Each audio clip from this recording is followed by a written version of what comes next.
Operation സിന്ദൂറിൽ ഒറ്റക്കെട്ട് എന്ന പ്രഖ്യാപനത്തെ കൈവിട്ട് വീണ്ടും ബി.ജെ.പി. കോൺഗ്രസ് രാഷ്ട്രീയ പോര്. ഇന്ത്യയുടെ പ്രത്യാക്രമണം പാകിസ്ഥാനെ മുൻകൂട്ടി അറിയിച്ചു എന്നതടക്കം ആരോപണങ്ങളിൽ ചോദ്യങ്ങൾ ആവർത്തിക്കുന്ന പ്രതിപക്ഷ നേതാവ് രാഹുൽ ഗാന്ധിയെ രാജ്യദ്രോഹി എന്നാണ് ബി.ജെ.പി. ഐ.ടി സെൽ തന്നെ വിശേഷിപ്പിക്കുന്നത്.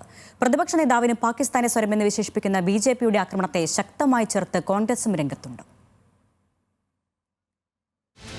ഓപ്പറേഷൻ സിന്ദൂറിന് മുന്നോടിയായി പാകിസ്ഥാന് മുന്നറിയിപ്പ് നൽകിയിരുന്നു എന്ന വിദേശകാര്യമന്ത്രി എസ് ജയശങ്കറിന്റെ വാക്കുകളെ ചൂണ്ടി കോൺഗ്രസ് നേതാവ് രാഹുൽ ഗാന്ധി മുന്നോട്ട് വെച്ച ചോദ്യങ്ങളാണ് ഇപ്പോഴത്തെ രാഷ്ട്രീയ വിവാദങ്ങൾക്ക് തിരികൊളുത്തിയത്. പാകിസ്ഥാൻ അറിഞ്ഞുള്ള സൈന്യ നീക്കത്തിൽ ഇന്ത്യക്ക് എത്ര യുദ്ധവിമാനങ്ങൾ നഷ്ടമായി എന്ന ചോദ്യം രാഹുൽ ആവർത്തിക്കുകയും ചെയ്തു.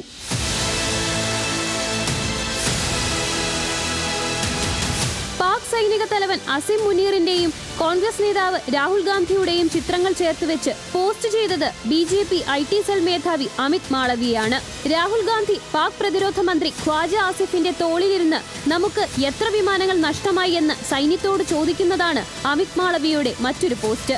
രാഹുലിന്റെ സമീപകാല പരാമർശങ്ങളിൽ പാകിസ്ഥാന്റെ അജണ്ട പ്രതിഫലിക്കുന്നുവെന്നും പരമോന്നത പാക് ബഹുമതിയായ നിഷാൻ ഇ പാകിസ്ഥാനാണോ രാഹുൽ ലക്ഷ്യമിടുന്നതെന്നും പോസ്റ്റുകളുടെ ക്യാപ്ഷൻ. രാഹുലിനെ നവയുഗ മിർ ജാഫർ എന്ന് വിശേഷിപ്പിച്ച് രാജ്യദ്രോഹിയും ഒറ്റുകാരനുമായി ചിത്രീകരിക്കുന്നതാണ് മറ്റൊരു ക്യാപ്ഷൻ. രാഹുൽ ഗാന്ധിയുടെ ഹൃദയം ഇന്ത്യക്ക് വേണ്ടിയല്ല പാകിസ്ഥാന് വേണ്ടിയാണ് മിടിക്കുന്നതെന്ന് ബി.ജെ.പി. ദേശീയ വക്താവ് പ്രദീപ് ഭണ്ഡാരിയുടെ പ്രസ്താവനയും പുറത്തുവന്നു.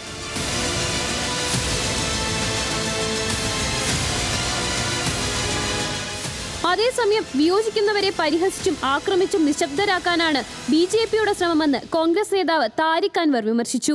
ചോദ്യം ചോദിക്കുന്നവരെയെല്ലാം രാജ്യദ്രോഹികളാക്കുകയാണെന്നും താരിഖ്. മുൻ ബി.ജെ.പി. പ്രധാനമന്ത്രിയായ മൊറാർജി ദേശായി മാത്രമാണ് നിഷാൻ ഇ പാകിസ്ഥാൻ സ്വീകരിച്ച ഏക ഇന്ത്യൻ രാഷ്ട്രീയ നേതാവെന്നും അമിത് മാളവ്യയ്ക്ക് നൽകിയ മറുപടിയിൽ കോൺഗ്രസ് നേതാവ് പവൻ ഖേരയും തിരിച്ചടിച്ചു. മൊറാർജി ദേശായി को जो इनके नेता थे, इनके प्रधानमंत्री थे 1976 से लेकर 1979 तक 79 तक, उनको निशाने पाकिस्तान क्यों मिला? क्योंकि उन्होंने जनरल जियाउल हक को रॉ की तमाम गोपनीय सूचनाएं लीक कर दी थी और ये इतिहास में दर्ज है, कोई व्हाट्सएप यूनिवर्सिटी की बातें नहीं है. ये പാകിസ്ഥാനെതിരായ സൈനിക നടപടിയിൽ ഒറ്റക്കെട്ടായി നിൽക്കുമെന്ന് പ്രഖ്യാപിച്ചതിന് ആഴ്ചകൾക്കപ്പുറമാണ് ചേരിതിരിഞ്ഞുള്ള രാഷ്ട്രീയ പോര്. ചോദ്യമുന്നയിച്ച പ്രതിപക്ഷ നേതാവിനെ തന്നെ രാജ്യദ്രോഹിയാക്കാനുള്ള നീക്കത്തിനെതിരെ ശക്തമായ പ്രതിഷേധമാണ് പ്രതിപക്ഷ പാർട്ടികൾ ഒരുക്കുന്നത്. National desk news Malayalam.